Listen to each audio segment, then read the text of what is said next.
2026ကမ္ဘာဖလားပြိုင်ပွဲစတင်ဖို့ရပ်ပိုင်းအလိုမှာပဲပြင်သစ်ကွင်းလေလူအင်ဂိုလိုကန်တီဟာသူနဲ့မသက်ဆိုင်ပဲထွက်ပေါ်လာတဲ့ကော်လာဟလတစ်ခုကြောင့်လူပြောများနေပါတယ်လူမှုကွန်ရက်စာမျက်နှာတွေပေါ်မှာပြန့်နှံ့နေတဲ့သတင်းတွေအရကန်တီဟာအိမ်ထောင်ရေးကွာရှင်းပြက်စဲမှုပြဿနာကြီးတစ်ခုနဲ့ရင်ဆိုင်နေရတယ်လို့ဆိုပါတယ်ဒီသတင်းတွေထဲမှာကန်တီရဲ့ဇနီးဖြစ်သူဟာကမ္ဘာဖလားမတိုင်ခင်လီးမှာပဲကန်တီရဲ့ပိုင်ဆိုင်မှုအများစုကိုခွဲဝေရယူဖို့အတွက်ကွာရှင်းခွင့်တောင်းခဲ့တယ်လို့ဖော်ပြထားပါတယ်ဒါပေမဲ့တရားရုံးကစစ်ဆေးတဲ့အခါကန်တီရဲ့အဓိကပိုင်ဆိုင်မှုတွေဟာသူ့အမိပေါက်မဟုတ်တာကိုတွေ့ရှိသွားခဲ့လို့နောက်ဆုံးမှာကန်တီဘက်ကပဲအနိုင်ရသွားခဲ့တယ်ဆိုပြီးဖြစ်အပ်ကအလှည့်အပြောင်းဖြစ်သွားခဲ့တယ်လို့လည်းပြောကြပါတယ်ဒါပေမဲ့ပြဿနာက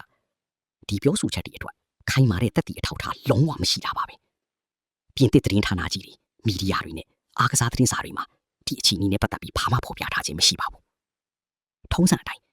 ကိုကြီးကိုတာဘဝကိုလျှို့ဝှက်ထားတဲ့ကန်တီရဲ့အိမ်ထောင်ရေးအကြောင်းဟာလူသိရှင်ကြားအတည်ပြုထားတာမျိုးလည်းမရှိပါဘူးဒါကြောင့်ဒီသတင်းဟာပြိုင်ပွဲမစတင်ခင်ထွက်ပေါ်လာတဲ့သတင်းမှားတစ်ခုသာဖြစ်ပါတယ်